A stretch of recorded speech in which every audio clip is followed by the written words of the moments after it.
Hello, everybody.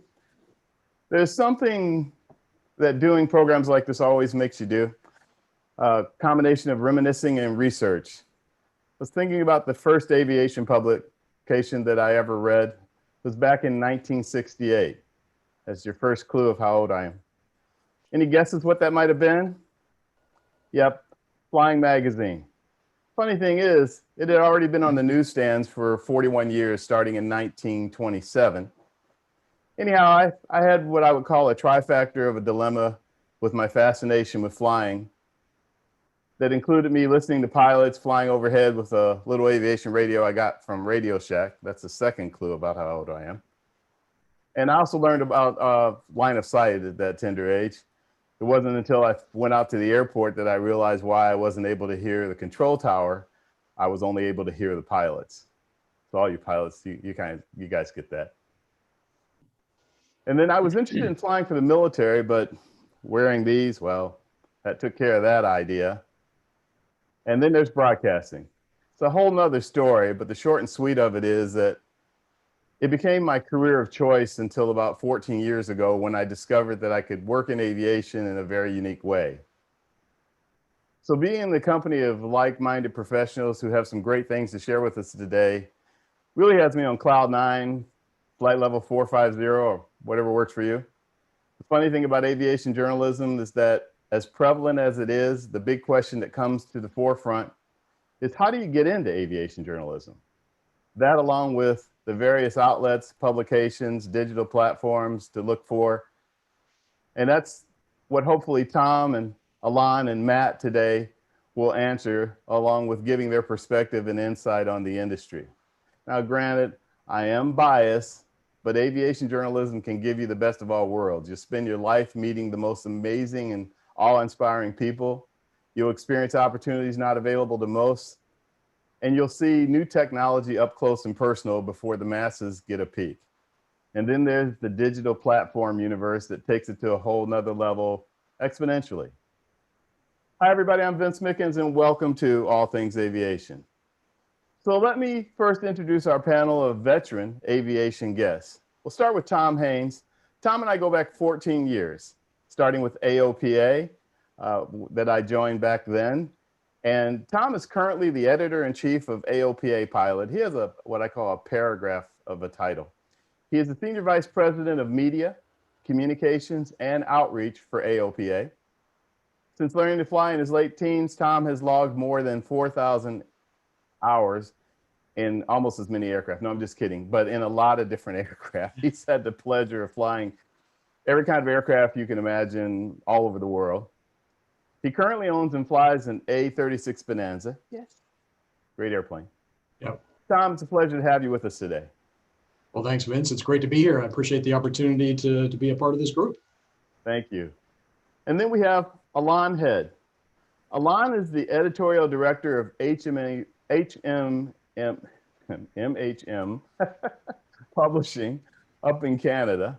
So most people don't know the name of the publishing company, but they know Vertical Magazine and Vertical Valor and Skies and Insight magazines.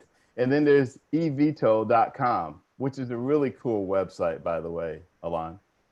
She is a FAA Gold Seal flight instructor. That's impressive just by itself, with helicopter and instrument helicopter ratings, and has held a commercial helicopter license in Canada, Australia, as well as here in the United States. Elan, it's a pleasure meeting you and glad you could be with us today. Thank you very much. It's great to be here as well. Looking forward to it. And then last but not least, Matt Thurber. So Matt has been in the industry a long time as well. Matt is currently the editor-in-chief of Aviation International News. I enjoy reading that publication monthly, and Business Jet Traveler. Matt has been flying since 1975. Matt, we're in that same starting to fly age range, you and I and Tom, and has been writing about aviation since 1978. Okay, Matt, you got a couple years on me. And on top of everything else, Matt has his airframe and power plant license, or better known as A&P certification. I think that's pretty cool. And we are really happy to have you with us today, Matt.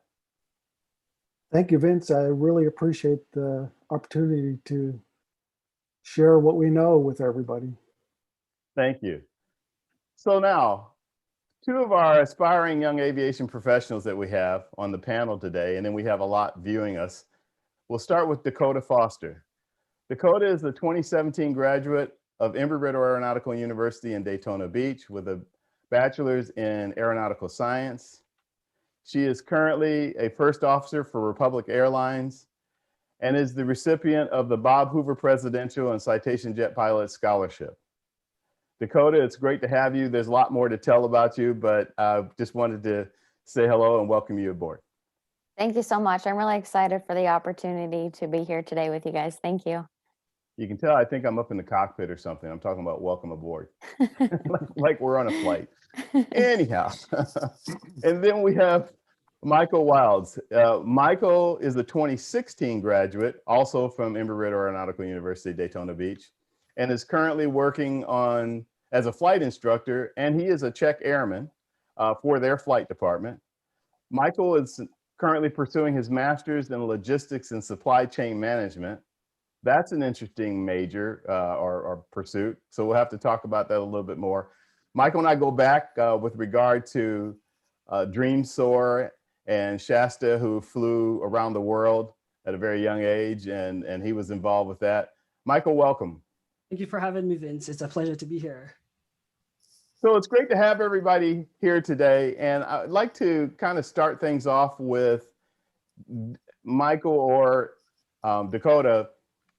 Tell us a little bit more about your background. We'll start with you, Dakota, and a little bit more in depth, and also what your perspective is and what you're looking at as far as aviation today as we start talking about aviation journalism as one of the areas in aviation that people could pursue. Absolutely. All right. So hello, everyone. Kind of as Vince already introduced me, I'm Dakota. I'm a first officer with Republic Airways.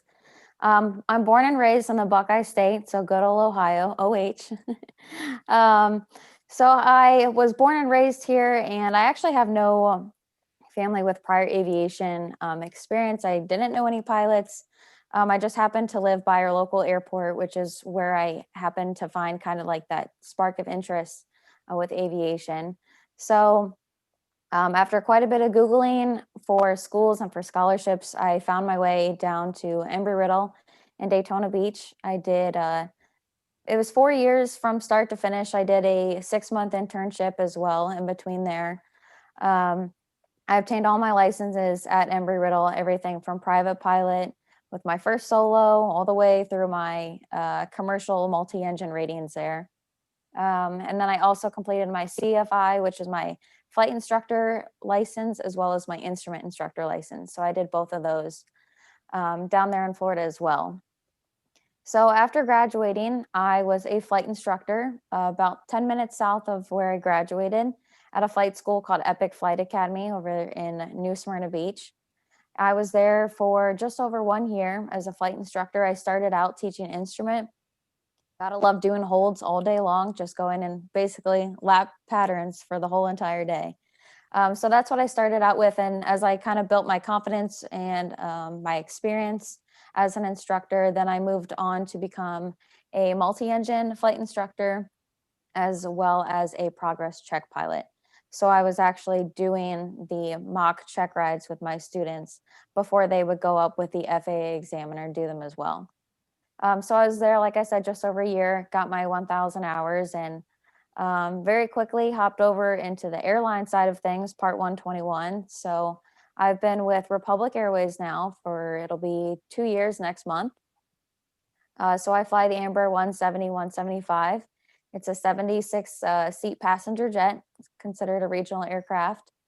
And like I said, I've been there 2 years, based out of Columbus, Ohio, which is about 2 hours from where I'm from. But we do serve for United and American and Delta as well. So I actually fly for all 3 carriers and get a good experience with each of the different airlines by working for Republic. So, but yeah, I'm really excited to be here today, excited to learn about the journalism side of things as well. When you do go over to the airline world, switching from the general aviation side, you definitely kind of lose touch with everything that's going on with general aviation, but I'm excited to see how all of us work together today. Thanks. You know, Matt, we were talking earlier about how challenging it is to get people aware of, or to get people into aviation journalism. Why don't you share some of the perspective we talked about earlier about that? Sure. Thanks, Vince.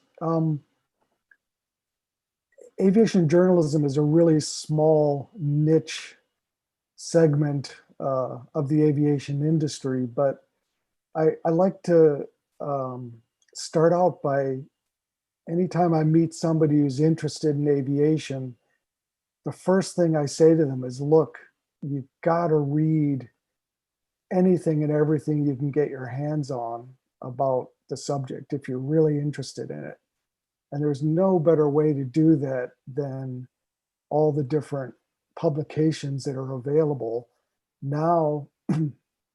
Online, most of it is free.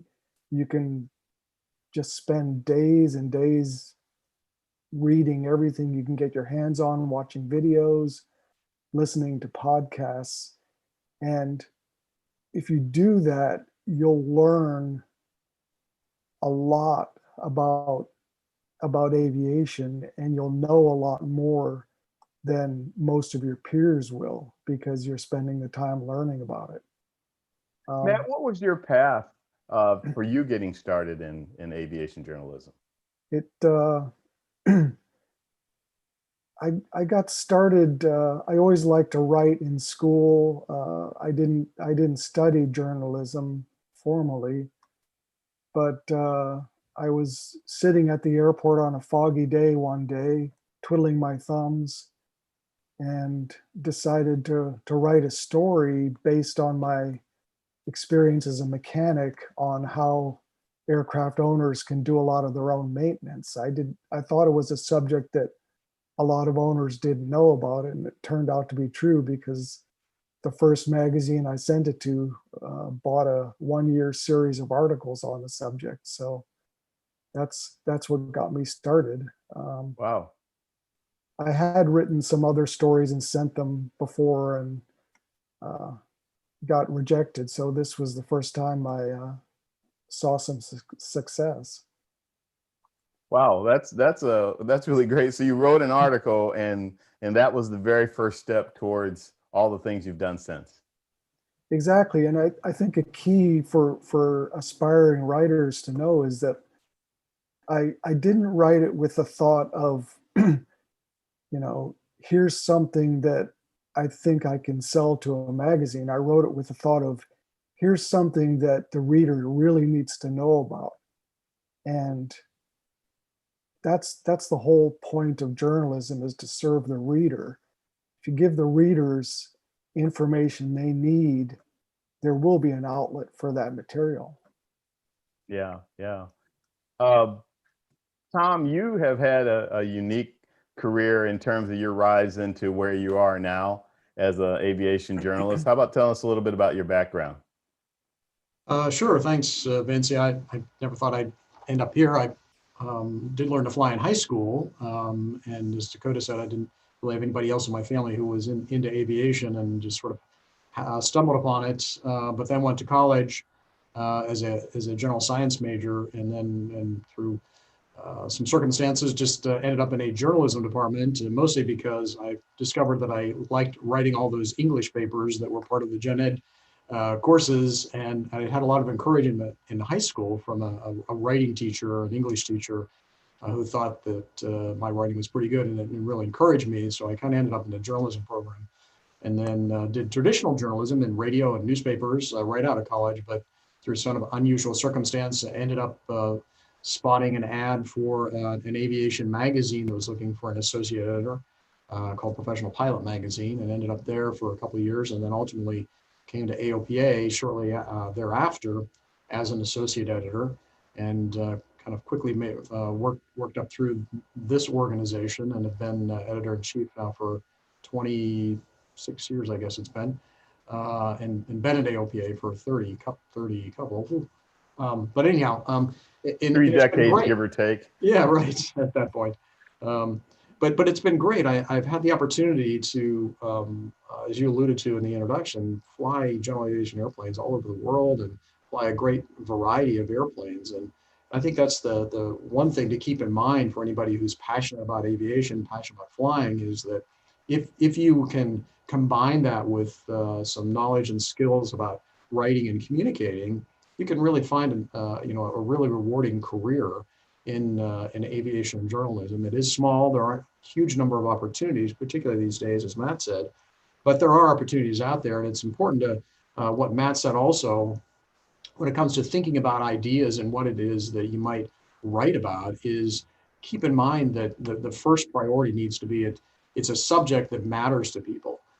Either it inspires them to go out and fly and learn new things about aviation, or it teaches them to be a better pilot, or provides them information about how to maintain their airplane, or those kind of things. And if it's that kind of information, there's always a market for that out there in some aviation media channel. If it's well written, you'll find a place for it in some way, shape, or form. And it's also really a lot of versatility from a time standpoint. Airline pilots like Dakota, they do have their schedules allow for them to have blocks of time available to them, and so you can use that time to maybe go out and do some stories that you might find an outlet for in the aviation media space, while also doing your airline job. So lots of places you can put your skills to work. Yeah. So I wanted to go to Elan because she comes from the helicopter world, and give her a chance to tell us a little bit about her. And then I want to touch on an aspect of journalism that all three of you have been dealing with in recent years in particular, and that's the digital side. But first, let's hear a little bit about you, Elan, and your background. Sure. So helicopters are like a niche within the niche of aviation. Exactly. But I enjoy them. So I actually started out as a journalist first. So I was a newspaper reporter and a freelance writer, and got into travel writing. And I think it was back in 2004, I did this amazing travel writing assignment to British Columbia, where I got to go for my first helicopter ride, which was to take me out to go fly fishing for the day. So that was a pretty cool assignment. It was my first time in a helicopter, the most amazing thing I'd ever done. Got back, started talking to the pilot, asking him all kinds of questions. How does this work? How long does it take to get your license? He said, 3 to 4 months, which blew my mind because I figured it was a massive career commitment. Went home. I was living in Phoenix at the time, and actually pretty close to a great flight school, Quantum Helicopters. Signed up for lessons, and then basically ended up doing the full professional pilot program with Quantum. Worked there as a flight instructor for a while. I got my 1,000 hours of Quantum, and then did some other jobs. Then I had an opportunity to move down to Australia to edit a helicopter magazine down there. And that's kind of how I jumped into aviation journalism full time. Was working for that magazine in Australia. After a year in Australia, I moved up to Canada to join Vertical magazine. And I've been with Vertical ever since, although I've been working remotely for the past 10 years or so. And I'm currently in Belize. So let's hope that my Wi-Fi connection holds up for the duration of this session. Well, if it doesn't, we'll give you a chance to check back in with us. But nice place to have a Wi-Fi issue, if I may say. There are definitely worse places. So I'll start with you, Elan, because you have the eVTOL, and then AIN, or Aviation International News, has AIN Online, and of course, Tom, you guys have ePilot. All of you are in a digital space. We know that the younger generation is in the digital space. I'm sure Dakota and Michael can speak to that. What is your perspective on that as it relates to opportunities in the industry? Has it opened it up a lot because it's a different type of platform, et cetera? Well, I'll say from our perspective, it's been a really interesting evolution. So, Vertical started out as this beautiful, huge, glossy print magazine. And, that's kind of like where our love is, huge focus on photography and air-to-air shoots, and really making this beautiful printed product. And, since I've been with the company about a decade now, we've really seen that increasing emphasis on online and the digital environment and social media. So I head up all of our social media efforts as well. So we've seen that grow considerably and a real difference in how people are, consuming news. Certainly for me, especially being down here in Belize, I mean, I consume all of my media online now and through social media. And so it's been interesting for us. We have actually suspended print publication just due to the COVID crisis.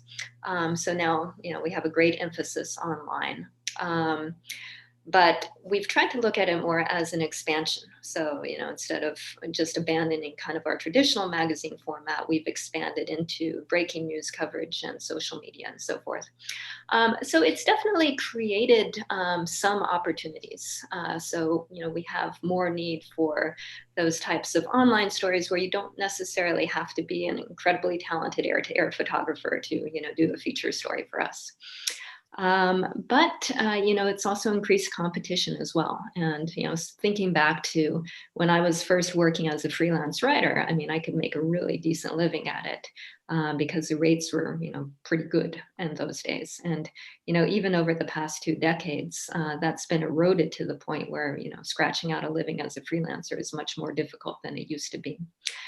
So circling back to, a point Tom made, a lot of our writers, are full-time professional pilots or mechanics, or they have another job. And writing is kind of an opportunity for them to, pursue their passion kind of as a side project while also, focusing on maybe what they went into aviation for originally. So you're both saying that if you have writing talent, if you're a natural writer and you happen to be a pilot or working in aviation as a professional pilot or otherwise, that might present itself opportunities for you to freelance or and contribute in that way. Yeah, I would say so. And it's not just writing these days, because you can talk about digital. So now there's lots of other pathways. Maybe you're really good with video, good editor, maybe you're good on camera, and you've got an in-depth knowledge. There are lots of opportunities around video. Podcast is another one. It's really about communication, I think, more than just writing. In the magazine days, it really was about writing or maybe photography.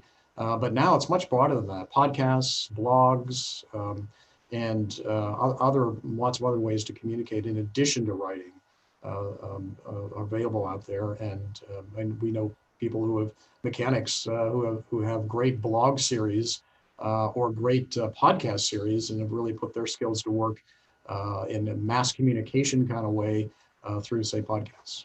Like we just watched one. That gives me an opportunity to introduce Michael.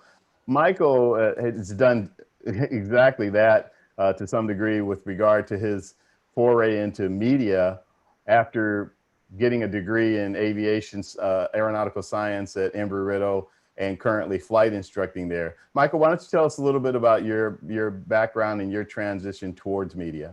Right. So thanks for having me, Vince. So I grew up in Jamaica, and then I've always wanted to be a pilot. Like most other pilots who this is the sort of thing you want to do when you're born. But I've always wanted to go to Embry-Riddle. So in 2011, I went to Embry-Riddle as a student, as a flight student. But growing up, I always had an interest in media, in video and print. And, I dabbled in some form of media in different ways. I was actually the managing editor for the Aviation, which is Embry-Riddle's school's newspaper, while I was there. And throughout my tenure at school, I also interned at Southwest Airlines in jobs that were actually writing jobs. So one was a flight ops intern, but it was for technical writing. And then the second internship was for media development.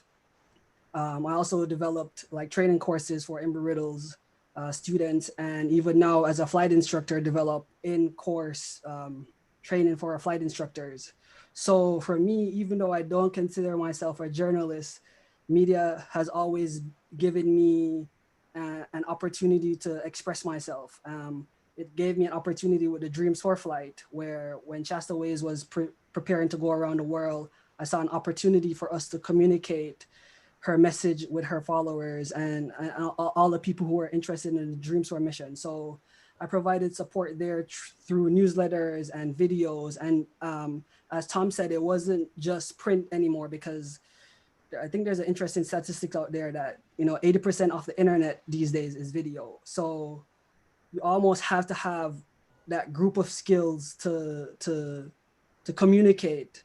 And for me, it's been, it has given me like an awesome opportunity to meet new people and to go to different events and to just learn about the industry. I believe that as far as the video, because my three daughters, that's all they do.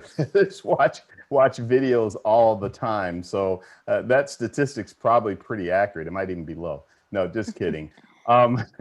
So I wanted to kind of put this out there for a minute, because as I was listening to you and listening to what Tom and everybody had to say about the digital universe, I think it is something that that expands everything just the way Tom just explained.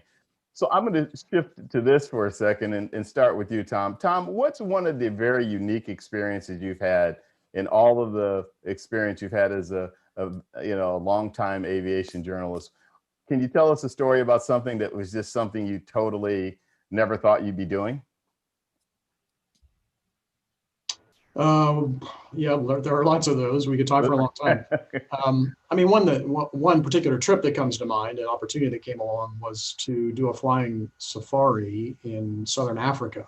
So here's an opportunity to use a general aviation airplane to fly in Botswana, South Africa, and Zambia, and to go and visit a bunch of camps and for photo safari. And in the course of about 8 days, we were in 3 countries and I don't know, 5 camps, I think it was. What kind of aircraft? Cessna 182, so really basic, Nice. great little airplane. And there were 2 of us that went, or 2 couples and 2 different airplanes. And that was been done lots of things, but just seeing the animals in that environment and the ability to move around and take advantage of what a general aviation airplane can do. That was certainly one of the more memorable stories that I had the opportunity to do, and a way to use a general aviation airplane that was really meaningful. Yeah. Matt, how about you? I'm sure you have at least one good story you could tell about your experiences. So one of the cool flights I got to do was a ferry delivery flight of a TBM 910 single engine turboprop from the factory in France all the way to California. Nice. And what I thought made it unique was that this was a real delivery trip.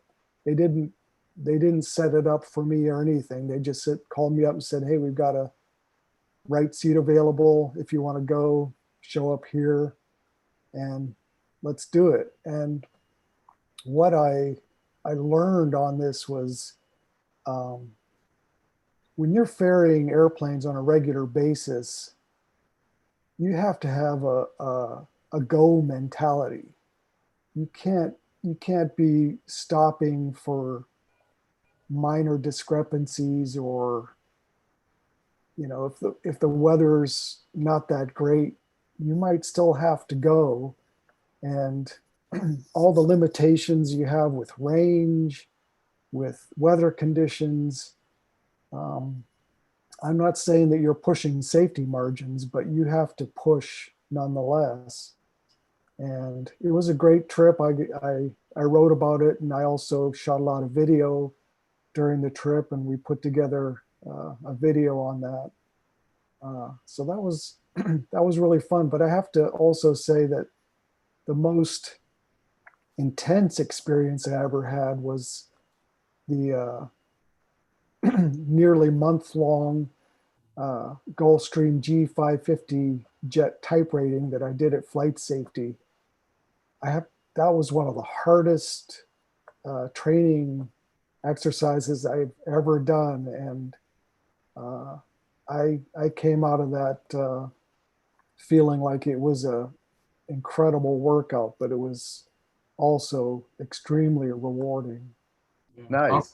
I'll concur, Matt. I've done 2 type ratings as well, and both of them were very challenging, and it was a real workout. So I'd agree. Elan, you have flown in Canada and Australia, and of course here in the States. Any great story to share of an experience that really stood out to you? You know, I can't choose just one because I've had so many incredible experiences through aviation journalism. But I will say we hired a new editor for eVTOL.com recently, who we'll be announcing shortly. And I was telling him some of the things that I've done. So, you know, things from, you know, embedding in Afghanistan or with peacekeeping operations in Mali, going down to Haiti after the earthquake, you know, flying into the jungles of Papua New Guinea, you know, visiting Everest Space Camp in Nepal. So many different things. And Wow. What kind of aircraft did you fly in those situations? Oh, a variety. So, I mean, you know, Chinooks and Blackhawks in Afghanistan, I was obviously riding in the back to, you know, A-Stars in Nepal. Speaking of animals, got to fly with the unit that patrols Kruger National Park in South Africa. That was an incredible experience. But as I was explaining to our new editor, aviation is not just, you know, wonderful and fascinating in itself. It plays a part in so many of the big stories in the world. You know, whatever is happening in the world that's, you know, big and significant that you might be interested in as a citizen, there's usually an aviation angle to it. And so for me, like one of the coolest things about my job is that, you know, aviation and helicopters in particular have provided an entry point into all of these interesting stories around the world. And, you know, given me the chance to, you know, see what's happening on the ground firsthand and get a different perspective than, you know, maybe a mainstream reporter would. Yeah. So listen, I just wanted to hear a couple of the stories. I knew you guys had some interesting flying experiences to share. But getting back with Dakota and Michael, Michael, do you guys have questions specific to getting into an aviation journalism career? I had a question for Elan. Just as you mentioned, aviation being a good segue into or having a place in everything that we do. You know, one of the major stories that happened this year was the helicopter crash with Kobe Bryant. And I think for the general public, that was a entry point for them to start asking questions about helicopters, because throughout the story, a lot came out, you know, about the visibility and why was the helicopter pilot flying so low. And I saw that there was an interest there for people. How was that story for you? How did you handle that? What did you see any opportunities for you to, you know, provide clarification for people? Yeah, absolutely. And I mean, the Kobe crash is something I covered extensively because I was actually in Camarillo the day it happened. So, you know, the point for the helicopter. I was there to do some gyroplane training, actually, which was, you know, kind of a fun story that I got to do. Woke up that morning, I was kind of sick anyways, and, you know, the airport was socked in with fog, and so it was pretty obvious I wasn't going to be flying that day. And then, of course, a couple hours later, I heard about the crash. I've written about this story extensively, and one point I made is that, you know, crashes like Kobe Bryant's aren't anything new. They bring up safety issues that certainly I've been covering for my entire career of writing about helicopters, which is, you know, kind of discouraging that these accidents are happening and for the same reasons. One thing that was, you know, interesting for me about this crash, it was an opportunity for me to, you know, kind of explain to a larger audience what some of these safety concerns are. And I think that the crash might provide an opportunity to actually see some positive changes come out of that. One thing that's frustrating for me about the helicopter industry is it is very obscure. You know, again, it's a niche within a niche. And so a lot of these crashes that I've written about previously haven't gotten a lot of attention, certainly not in the way that, say, like the 737 MAX crashes had. When you have that public attention, you get a lot of you know, political pressure on the industry, pressure on the government to affect some positive changes. I'm hoping that we'll see that happen with the Kobe Bryant crash because, you know, for a lot of people, it is the first time that they've really kind of thought seriously about what these issues in the helicopter industry are. So, you know, again, aviation journalism, one great thing about it is that you you're able to really gain an in-depth expertise on a subject that mainstream reporters, don't have the time to cultivate. And so you're able to explain these big issues, hopefully in a way that, kind of gets to the heart of what the actual issues involved are. And of course, the best thing that journalism can accomplish is to affect positive change. And I think that's something we all hope would come out of our work eventually. Yeah, absolutely. Matt, you guys have a helicopter section, and Tom, you guys have done things on helicopters. Were either of you involved with or affected by what happened with that particular high visibility incident? Oh yeah, we were probably all at the time in California for the Heli Expo show that that was starting that week, and it was just a shocking event. But we had to kick into gear to cover it. One interesting aspect of the accident is that nowadays, with so many electronic tracking systems like ADS-B on the most aircraft, information about the flight path was almost instantly available, and it kind of set off a lot of uninformed speculation in the general media that It sure did. hopefully the aviation journalists were able to shed a little bit more light on. Right. Yeah, we had a lot of media calls at AOPA. We have a whole media relations department that tries to, talk about general aviation in a positive way and provide general media reporters with good, solid information about general aviation and safety stats and background about airplanes and aircraft and that sort of thing. So we had a lot of media calls after the Kobe crash as well, and tried to help them understand the capabilities of helicopters, the limitations of helicopters, the weather, the technology that the helicopter may or may not have had in the form of TAWS, terrain warning system, and EGPWS and other systems like that. So yeah, we were heavily involved in of course, trying not to speculate either, because that's something that everybody wants to do and nobody should do until we've got a lot more information than we have in the first few days after an accident. Yeah, absolutely. Shifting gears a little bit, Dakota, you are well on your way in the airline industry, but we are talking about aviation journalism today. Did you have any questions for the panel? Yeah, actually, and I guess any of you guys can answer this for me. So when I'm up there, what I do is I read these puppies. I get them in the mail once a month. Thank you. We So appreciate it. yeah, so I still keep in touch with the GA side of things via my magazines. Of course, I still have the online and the digital social media type ways of getting a hold of my information. But with COVID, with the COVID crisis, my understanding of what you guys do is you're actually out there on the line meeting with pilots, mechanics, dispatchers, you name it, air traffic control. You're thinking of stories to talk to for your audiences, that sort of a thing. So with the COVID crisis, what opportunities or what challenges have you guys been personally facing as far as journalism goes? I'll take that. Go ahead, Matt. Tom. Okay, fine. I mean, for us, I think one of the challenges has been, well, there were two. One was just simply the technology to continue to produce content when working from home, because we all got sent home on March 17th and said, don't come back unless it's absolutely critical that you come back to the office for something, but otherwise we're expected to work from home. I'm happy to say we never missed a deadline for any of our email newsletters or any of our online products or video or magazines. And so we were able to pull that off. But the second challenge was getting content, because we have a big travel budget. We have people traveling all over the place, getting content, and suddenly we were really restricted on travel. It just wasn't safe. You couldn't go a lot of places. People didn't want to meet with you.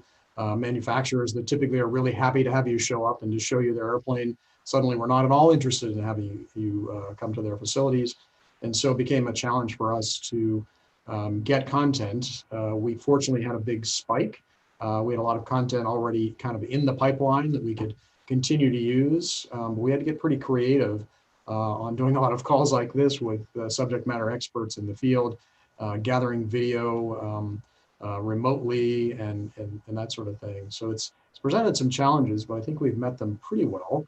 And but we're all, I think, anxious to get back out and go to some of the aviation events that normally we'd all see each other at, and go back in kind of a little more normal times, though. I have a question, Tom. So, aviation is very cyclical. We have all these crises that do tend to come around. We had 9/11, at least in my time, 9/11 and the recession, and maybe before in the 90s, you had other things. Is this the hardest crisis or the most challenging crisis that has come up? And, to sort of piggyback off what Dakota said, is this the most challenging thing to cover or to operate in?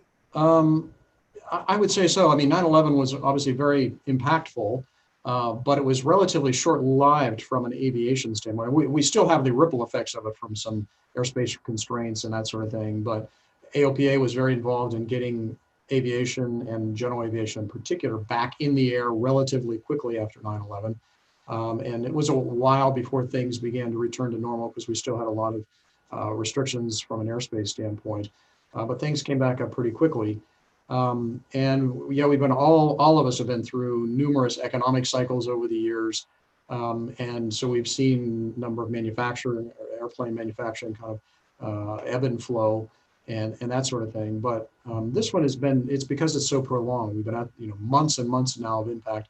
I guess the good news though is while we've been challenged to gather content, general aviation has actually done quite well, except for the very highest end of the big jet manufacturers, because international travel is down so much. So if you manufacture Gulfstreams and Falcons and that sort of thing, those have softened. The used market has softened there, and certainly anybody who supports international transportation from the FBO side and maintenance and all that sort of thing has probably felt the impact. But lighter general aviation activity has actually been running, particularly for the last 6 weeks or so, about 20% over 2019 numbers during these same periods. So general aviation activity is actually quite high.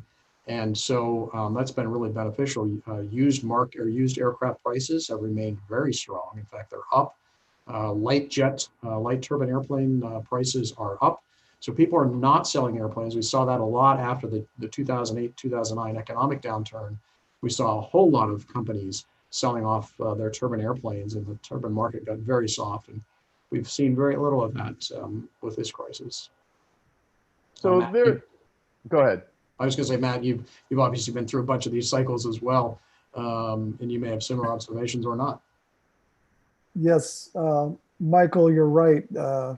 It's kind of endemic to aviation to have a lot of ups and downs, and this is, I'd say, probably the worst one that I've seen, except for maybe the huge drop in manufacturing in the early 1980s due to high levels of inflation. But the way it's affected aviation journalism is there's still a story for us to tell. There's no shortage of subjects for us to write about and ways we can serve our readers and viewers.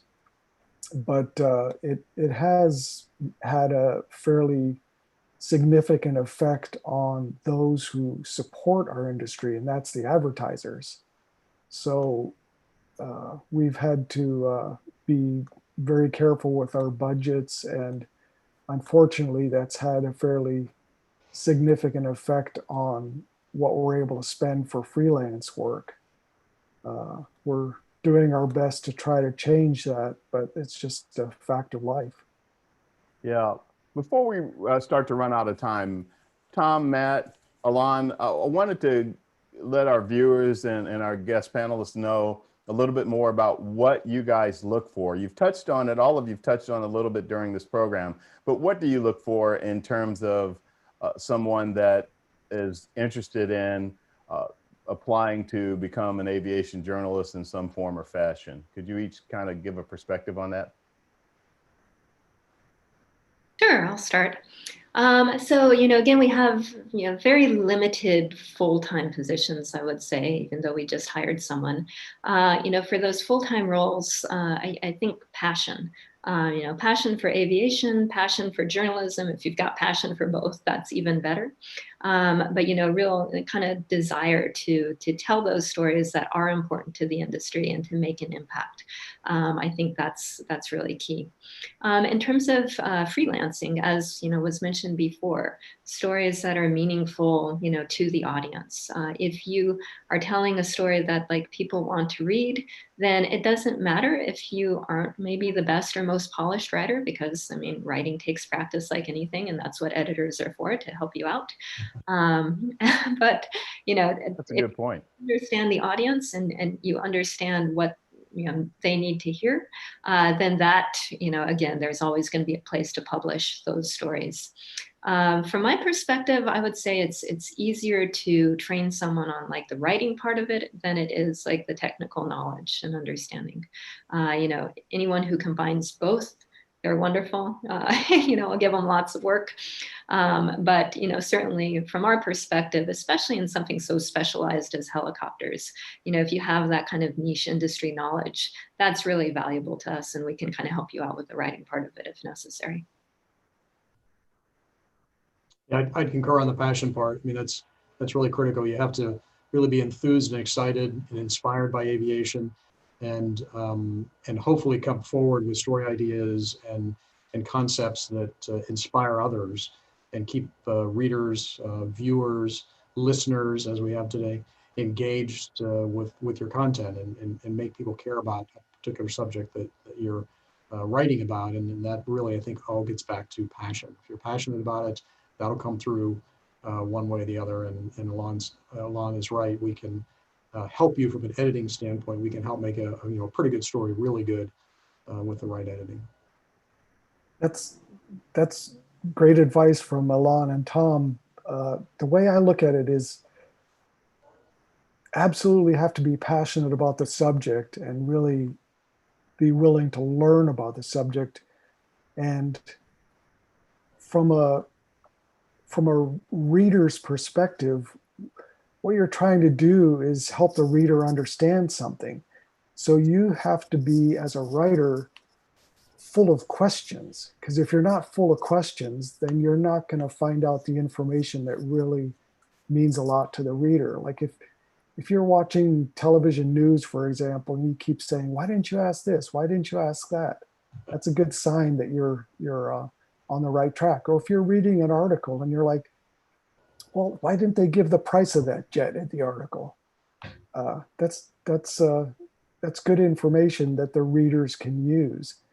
And from the standpoint of reaching out to try and find opportunities in aviation journalism, I don't just speak for myself. I'm sure us editors welcome hearing from new writers who have new ideas that we haven't thought of before. And please feel free to email or call, and I'm happy to discuss ideas with anybody. And I'll also give guidance about why an idea might not be a good idea, or I'll happily read your material and give you some honest feedback about it. Thanks. Elan, Matt, and Tom, I have a question actually from one of our viewers, Jeremy King. Jeremy brings up a really good point. He wondered if you guys could speak to the do's and don'ts of first contacting a publication to pitch a story idea, what that's all about query letters, etc. Can you guys speak on that? And thank you, Jeremy, for the question. Yeah, sure. I'll do that. Don't think you've got to do the layout. It's funny, sometimes people will send us a freelance article. It'll be in a PDF format with the pictures all in place, a headline and all that kind of stuff. And it's like, no, we have professionals who would do that. That fits our format. Thank you very much. So don't go to that trouble. And generally start out with a query letter as opposed to going ahead and writing an article and sending it in. And then for us to read it and go, well, this isn't for us, or if only you'd caught us in advance, we could have directed you this way rather than that way. So a query is really the best way. And email, at least for us, I think is typically the way we prefer to receive queries is via an email that just sort of outlines what your idea is and how it is that you might approach the story. And that can begin a dialogue then to help kind of flesh it out and create a story that is really useful to us. I'll echo that. We, do get a lot of submissions that are fully written, often laid out with those photos. And, for whatever reason, they just aren't a good fit in that form, because of the length or the content or the angle or so forth. So, simple query letter is, I think, the best way to start. And it doesn't have to be anything too high concept or fancy from my perspective, just an introduction to yourself and your idea. Some writing samples are always useful. One problem that we have is that sometimes we'll find people will go out and tell people in advance that they're going to do a story for a vertical magazine. We have no idea who these people are. Of course, we've never, endorsed that. That is a big no-no. Don't do that. Don't tell your subject that you're going to be publishing a story in a certain publication if you don't have an assignment from the editors there. Oh, that's a good That's a one. great point, Matt? Elan. I would underline exactly what Tom and Elan said, but before you query a publication, you must read that publication and understand their audience, because you're trying to serve the particular reader for that publication. I can't tell you how many times I get queries or requests from public relations people to do stories about subjects that are, completely removed from what we cover. And those ones I just don't even respond to. I'm sorry, but I just don't have time. But they'll send me a query on, a new design for a vacuum cleaner. It's like, why are you even wasting your time with that? So please, Talk about desperately wanting to get published. exactly, learn the publication, see what they do, watch their videos. We do a lot of videos, and we have our own full-time videographer who does the editing. If you capture some video footage of something that might make an interesting story, that might be something we can put together working with you. Elan, you were going to say something? Oh, just remarking that a lot of those people who will send pitches, then again, send offended follow-up emails. Why haven't you? Right. It's like, what? So we have time for one more question we got from another viewer. Rick, I don't want to try to pronounce your last name. I'm afraid I might mess it up. The bottom line on it has to do with urban air mobility. What are the three of you seeing in that space as that grows as part of the industry? Well, I can start because we decided to launch a whole website, evtol.com, dedicated to it. Exactly. And I will say in the past week, that's kept me so busy. There's a huge amount of news coming out of the space. So I would say there's a lot of investment, a lot of enthusiasm. And, I think, as Matt would certainly agree, that has, prompted a corresponding need for objective coverage of the industry. So, I think one place where aviation journalism can be really useful is kind of sorting through all of the legitimate news versus the hype in this space, because Right. there's a lot of hype, but there's also a lot of really cool technological progress that is going to shape aviation for decades to come. So we're excited about it, but skeptical at the same time. For the rest of your answer, let me ask you this though. I think one of the concerns with urban air mobility is safety. Are you guys seeing a lot about that and having to write about that? Yeah, I mean, safety is a huge concern, especially for urban air mobility. My hunch is that the industry, like the eVTOL industry, is going to develop in other areas first before everyone's flying around in air taxis in crowded urban environments. It's difficult to say too much about safety at this point because a lot of the vehicles really aren't that far advanced. So we don't have a lot of good data on how reliable they are, what their modes of failure are. Certainly, there's a lot of people trying to address these issues, both with the vehicle and the larger system. But that's going to have to be an ongoing conversation. Go ahead, Michael. Oh, sorry. That's a good point. Or Matt. Yeah. There's a lot of information out there about this new segment of the industry. We're addressing it with a new website called futureflight.aero, and we're Congratulations on that. I think you guys just launched it, right? That's right. Thank you, Vince. Yeah, And we're also skeptical and think that the industry or the readers need some objective information, especially those that are thinking of investing in these new products. But the safety aspect is important. I'm also kind of interested in the manufacturing side because they're talking about making thousands and thousands of these, and producing a small composite, complicated machine in high volume has not been something that's easily achievable at low cost. So that's going to be a really interesting aspect to watch. Sure. Tom? Yeah, I think the same thing. I think Elan said it right. It's, hype. There's a lot of it out there. It's up to us to kind of cut through the hype and do our best to bring forward really the meaningful projects. There, last time I checked, there was something more than 250 of eVTOL-like projects being developed, with many of them with huge amounts of money behind them, or several of them with lots of money and big companies behind them funding them. So there's definitely a lot of interest and curiosity about that. And I think they will get here. I think it's going to take longer than everybody thought. I think the first ones are going to be hybrid. They're not going to be pure electric, and the first ones are not going to be carrying passengers. I think everybody's come to the conclusion that they have to get the cargo sort of transportation with using these kind of vehicles down first, and demonstrate safety before the public is going to be willing to get into these kind of vehicles and have any confidence in them. If they can't deliver stuff effectively and efficiently and safely, then people are not going to get in them. So it's really critical that they get that part right in order for eVTOL, as we've kind of all envisioned it, or UAM, urban air mobility, for that to be successful. It's got to have a lot of confidence on the public's part. So it is going to open up writing opportunities. Right. Oh yeah, absolutely. Sure. We are almost out of time, but Michael, I wanted to give you, before we start to wrap things up, did you have a quick comment or question? Quick question regarding some of the legislative stuff. Aviation is rich with FARs, federal aviation regulations. How do you cut through or communicate? For instance, like this eVTOL space, where the legislative stuff is some of the lead-in information that is coming out. How do you communicate that with readers at the moment at a level that they're able to understand?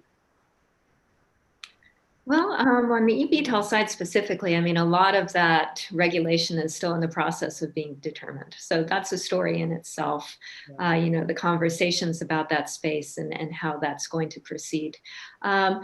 In general, I mean, regulations are tricky, and that's something that has come up in, some of those accident stories I've written as well. Like, how do you explain to the public the difference between certain types of operations, whether that's IFR, VFR, Part 91, Part 135.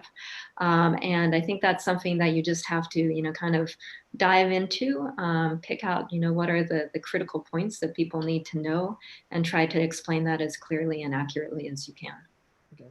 Thank you. I always like to give our professional guests an opportunity to kind of close it out with a closing comment or advice to these aspiring young aviation professionals. So we'll start with you, Elan. Any advice as we wrap this up today? I would just say, if you think that, you might be interested in pursuing this, give it a shot. You never know until you try. And don't think that you have to, have a degree in journalism to make it work. You don't. You just have to be passionate and knowledgeable, and we can help you with the rest. Thank you. Matt? I would say the same thing, give it a try and communicate with us, and to help make your writing richer and better, go fly. There you go. Tom, that's a good segue to Tom. Tom? Yeah, definitely go fly and practice the craft. I think Elan said it earlier about, writing is a skill that, you develop by doing it, just like, painting or any kind of other skill in flying. You get better at it by doing it more. So do a lot of writing. But I just also want to take a moment to say congratulations to Dakota and Michael on really great starts to your careers. It's wonderful what you've achieved at such a young age and where you are already. And I look forward to following along over the coming many years as the two of you develop your skills, not only in aviation and flying, but hopefully you'll continue to have an interest in aviation journalism, and we'll hear great story ideas and video ideas from you that we'll be able to take advantage of. Yeah, I like ditto on that. It's you guys have both had a really great start to your career, so congratulations to you also, and thank you all for being on the program today, being panelists and talking about an area of aviation that's not often talked about, even though a lot of us take it for granted because we count on the information that we get from it, both digitally and in hard copy. So thanks again, everybody, for being on All Things Aviation. On behalf of the Bob Hoover Legacy Foundation, I'm Vince Mickens. I'd like to thank everybody for joining us. Have a good one. Thank you, Thank you. Vince.